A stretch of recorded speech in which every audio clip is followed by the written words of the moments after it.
کرنا ہے وہ کیسے کیا جائے یہ بھی طے ہونا چاہیے. صحیح. ڈاکٹر صاحب یہ بحث اپنی جگہ کہ حکومتی پالیسیز کہاں صحیح ہیں کہاں غلط ہیں کس ترجیحات کن باتوں کو ہونی چاہیے، لیکن ایک شہری کی بھی تو ذمہ داری اس میں آ جاتی ہے کہ وہ خواندگی کی شرح کو کیسے بڑھائے. تو اپنے وسائل میں رہ کر کیا ہم عوام جو ہے وہ بھی اس میں اپنا کردار ادا کر سکتی ہے؟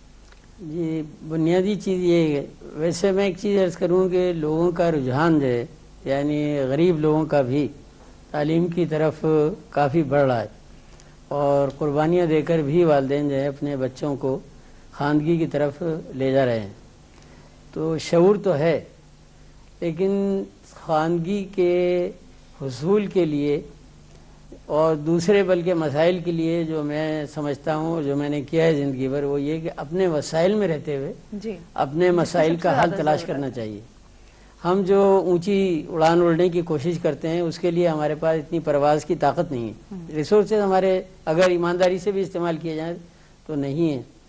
تو میں محمد علی جناح یونیورسٹی میں ایک تجربہ کر رہا ہوں اور بڑا کامیاب ہو رہا ہے کہ ہمارے جو صبح کی کلاسیں ہیں وہ 2:30 بجے تک چلتی ہیں.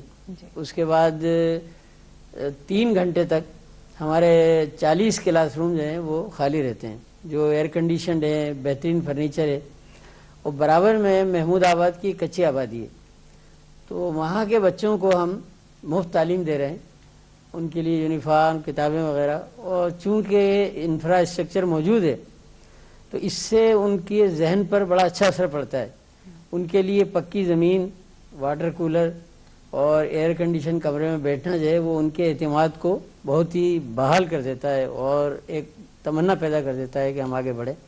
تو میں سمجھتا ہوں کہ بہت سارے یہاں طریقے اختیار گئے. ایچ ون ٹیچ ون ایک شروع ہوا تھا تو میں یہ سمجھتا ہوں کہ یہ ایک بہت اچھا طریقہ ہے کہ ہمارے بے شمار تعلیمی ادارے پاکستان میں ان کے پاس دوپہر کو یا مغرب کے بعد وہ فارغ ہوتے ہیں اور اس میں بہت آسانی کے ساتھ تعلیم کو خواندگی کو بڑھایا جا سکتا ہے اور اس میں بہت ہی کم خرچ ہوگا.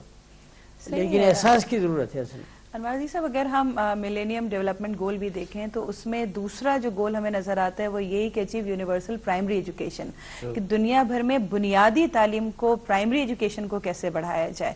تو اس کے لیے کون سے طریقے ہیں جو حکومت سے ہٹ کے پرائیویٹ سیکٹر کو بھی اپنانے چاہیے، اس کو سامنے آنا چاہیے؟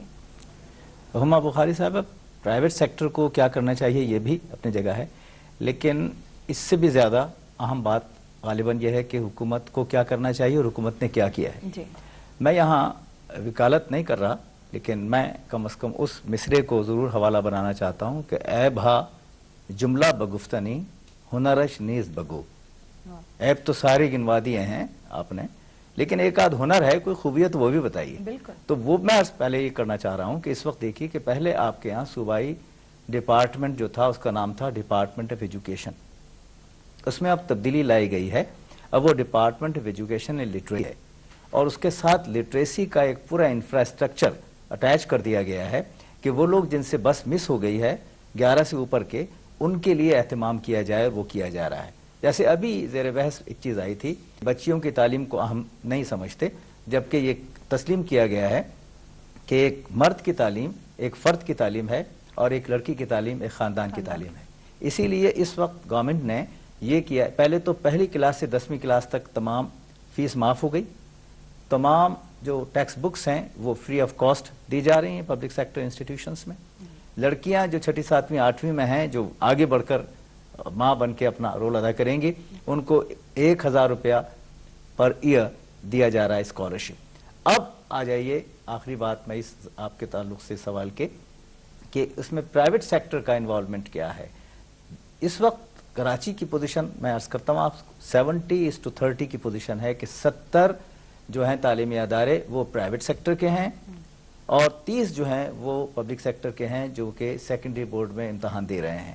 تو پرائیویٹ سیکٹر بھی آگے آ رہا ہے لیکن وہ ڈاکٹر صاحب والی بات ابھی جو فرمائی انہوں نے ایچ ون ٹیچ ون والی، اس کو پریکٹیکل انداز میں لانا پڑے گا کہ جو لوگ بھی ڈگری کی سند حاصل کر رہے ہیں وہ پہلے یہ بتا دیں کہ انہوں نے اپنے دوران تعلیم کسی ایک ناخواندہ کو خواندہ کیا تو آٹومیٹیکلی یہ کام ہو سکتا ہے. اور یہ چیز آزمائی گئی ہے اسکاؤٹنگ کی تحریک کے ذریعے اور نہایت کامیاب رہی, اور ہم نے آزمائی ہے جب میں ڈائریکٹر ایجوکیشن تھا. اچھا, تو اگر اسی بات کو ہم دیکھتے ہیں کہ حکومت کی پالیسیز اپنی جگہ اور پرائیویٹ سیکٹر سے بھی اس طرح کا کام ہو سکتا ہے, آپ جو سینٹر چلا رہی ہیں ڈاکٹر صاحبہ, اس میں ان بچوں کو تعلیم دینے کے لیے یقیناً آپ کو ایسے ہی ٹیچرز کی ضرورت ہوتی ہوگی کہ جو اپنے آپ کو والنٹیئر کریں, جو رضاکارانہ طور پر اس تعلیم کی طرف آئیں. تو آپ کیا سمجھتی ہیں کہ لوگوں کا مزاج ہے کہ وہ ہمارے معاشرے میں, ہمارے ملک میں یہ چاہتے ہیں کہ تعلیم اس کلاس کو پہنچے کہ جو اسکولز تک نہیں جا سکتے, اور دوسرے کہ اس طبقے میں بچیوں کی تعلیم کا رجحان کتنا زیادہ ہے؟ جی ہما, آپ نے بہت اچھا سوال کیا. ایسا ہے کہ میرے پاس